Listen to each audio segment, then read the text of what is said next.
itu mengarang kitab As-Salsal fi al-Madkhal fi ilmi sharaf. Itu tiga.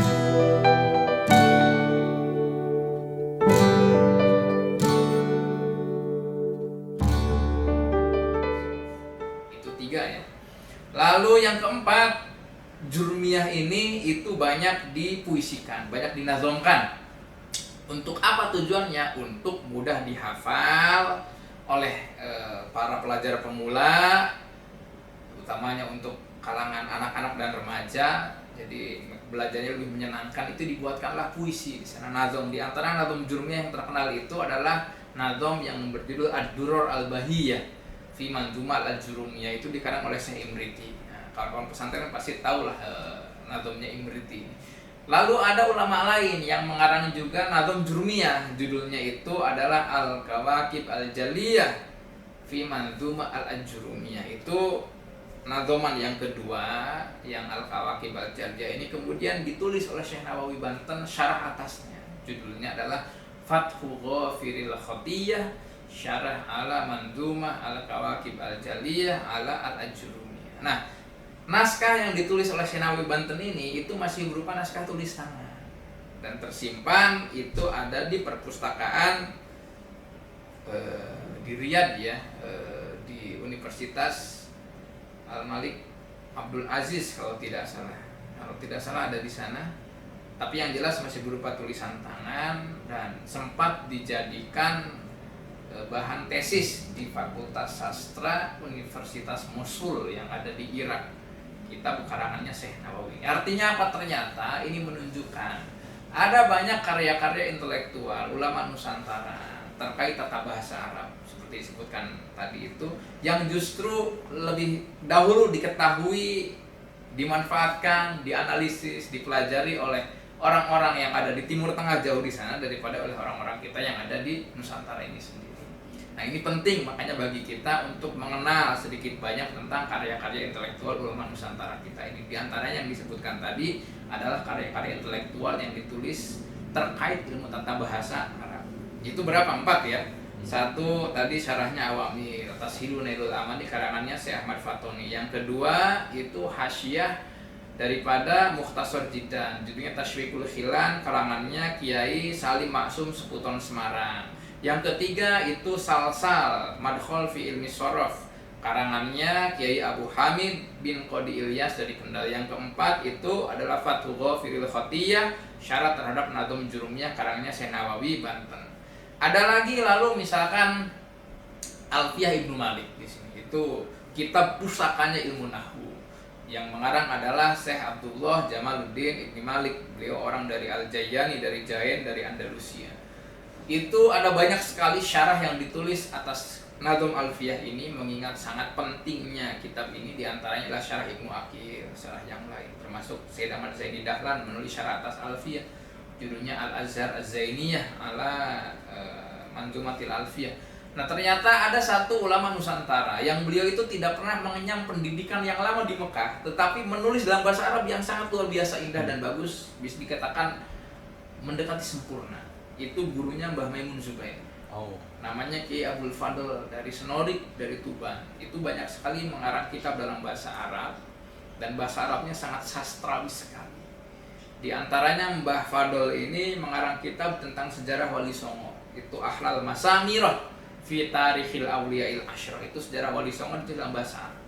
Yang kedua itu tentang kitab ideologi Ahlussunnah wal Jamaah. Apa itu Ahlussunnah wal Jamaah? Itu mengarang kitab judulnya Al-Kawakib Al-Lamah fi Bayani Ahli Sunnah wal Jamaah. Termasuk Mbah Fadl ini mengarang syarah terhadap Alfiyah.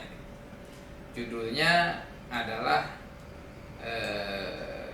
Tashilul Masalik Syarah ala Alfiyah Ibnu Malik. Jadi beliau mensyarah kitab Alfiyah tata bahasa Arab ditulis dalam bahasa Arab. Ini saya pikir sebuah karya yang sangat luar biasa sekali.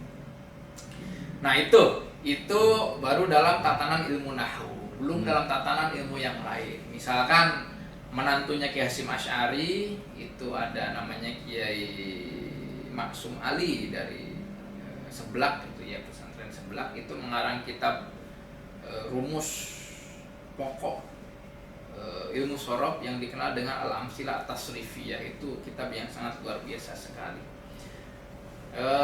Contohnya lagi misalkan dalam ilmu balaghah atau ilmu retorika Arab, itu kita bisa mendapatkan sejumlah ulama Nusantara seperti ada namanya Syekh Ahmad Nahrawi dari Banyumas, itu kawan satu angkatan dengan Syekh Mahfud Termas, sama-sama muridnya Syekh Ahmad Zaini Dahlan. Beliau menulis satu kitab Risalah fi Ta'liq Ilmil Bayan, karangannya Syekh Ahmad Zaini Dahlan, itu ditulis dalam bahasa Arab, diterbitkan juga di Mekah Mukarramah. Selain itu ada kita bisa dapatkan dalam ilmu bayan ini, ilmu retorika Arab, itu kakeknya TGB, itu Kiai Zainuddin Abdul Majid.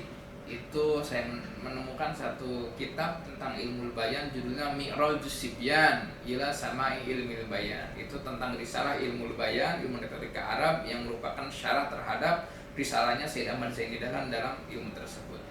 Atau misalkan selain Tuan Guru Zainuddin Abdul Majid dari Lombok, itu ada Kiai dari Gentur, Kiai Ahmad Syatibi. Kiai Ahmad Syatibi Gentur itu tercatat sebagai mahaguru ulama-ulama Sunda. Itu juga mengarang 2 buah karya dalam bidang ilmu bayan itu. Yang pertama adalah Ar-Risalah Al-Fattahiyah, dan yang kedua adalah Ar-Risalah Ad-Dahlaniyah. Itu dua-duanya dalam bidang ilmu retorika Arab. Itu baru karya-karya ulama Nusantara sebagian saja yang ditulis tentang ilmu tata bahasa Arab dalam bahasa Arab.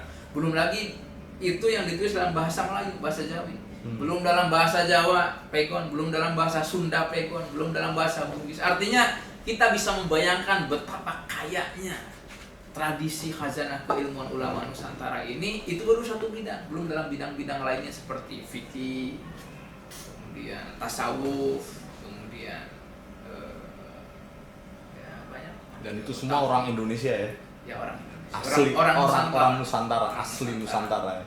Karena Syekh Ahmad Fatani kan dari Patani, Thailand Selatan, meskipun bukan Indonesia tetapi memiliki hubungan emosional, hubungan intelektual yang sangat dekat sekali dengan Nusantara. Karena apa ya? Bahasanya sama Melayu, dan juga hubungan guru murid juga sama terkait dengan ulama-ulama yang ada dari Indonesia. Dan itu relatif apa namanya, Pak? Para ulama-ulama ini di pesantren semua atau hanya sekedar sekolah, atau memang ya, ketika di Indonesianya begitu? Dulu belum ada sekolah. Belum ada sekolah ya? Mereka murni produk pesantren.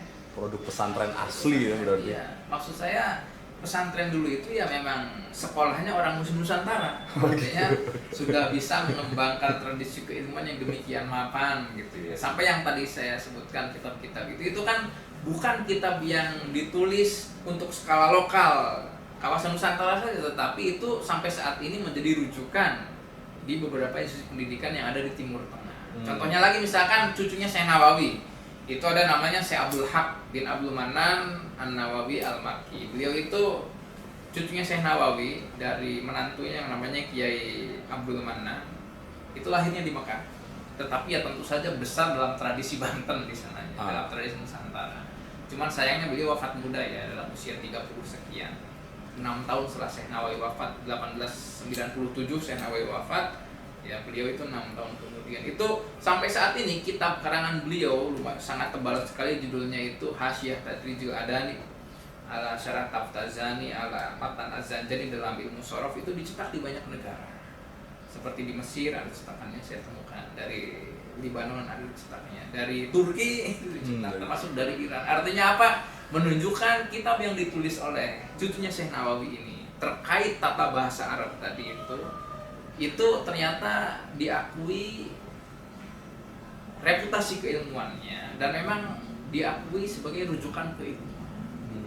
Nah, jadi kita ini ketika memandang karya ulama Nusantara, jangan pandang itu dengan kacamata kita yang kecil. Itu mah karya ulama lokal. Tidak, karena apa? Justru karya-karya itulah yang dijadikan rujukan oleh orang-orang yang ada di luar wilayah geografis kita. Saya mau kasih contoh, misalkan karyanya Kiai Ihsan Dahlan Jampes.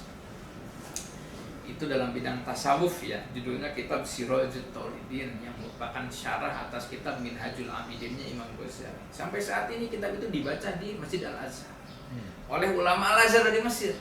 Yang nggak tahu ulama ini apakah pernah datang ke Indonesia atau belum, tahu siapa Syekh Ihsan Dahlan atau belum, tetapi ketika melihat karya ini, itu diakui ini karya yang luar biasa bagus, penting untuk dibacakan di tempat yang sakral seperti Al-Azhar. Nah kalau kita memandangi dalam kacamata, ini orang Kediri, itu kan kayaknya sangat lokal kecil sekali, tetapi ternyata karya ini justru menjadi sangat luar biasa besar. Contohnya lagi misalkan almarhum Rois Am NU yang wafat tahun 2014 kemarin ya, Kiai Sahal Mahfuz. Kiai Sahal itu kan pada waktu masih mudanya, bukan pas sepuhnya ya, pas masih muda. Iya, pas masih muda. Itu pengarang satu buah kitab dalam usul fikih. Judulnya Hasyiah Thariqatul Husul. Hasyiah Thariqatul Husul ala lubil usul, dalam bidang ala saragoyatil usul ala lubil usul. Itu termasuk karya bidang usul fikih yang sangat diperhitungkan, dirujuk dan dikaji oleh para pengkaji usul fikih kontemporer saat ini. Itu karyanya Kiai Sahal Mahfuz. Dan saya dengar Kiai Sahal itu belum pernah belajar di luar negeri ya, Iya. hanya belajar di Indonesia Pesantren. dan pesantren. Iya, itu